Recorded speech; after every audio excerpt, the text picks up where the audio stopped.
Yo, it's Drew Crow here, and I had to take a quick second from recording to let y'all know how excited I am for IMTS 2024 this year. I know that you're excited too, but listen, man, it's not just about seeing the best of technology.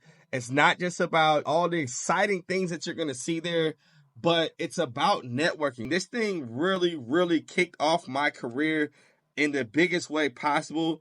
Not just being able to present my ideas on a stage in front of hundreds of thousands of people at the McCormick Place, but the events, the networking, meeting people that I wouldn't have been able to meet in person. This was our first show after the COVID situation, and we were locked down, and it was huge.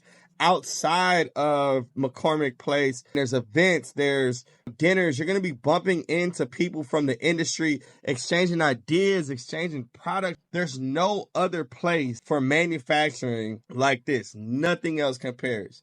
I'm going to be in the Creators Lounge. I'm going to have my friends with me telling some of your stories, telling stories of the industry. I'll be excited. I want to see you there. You can register now.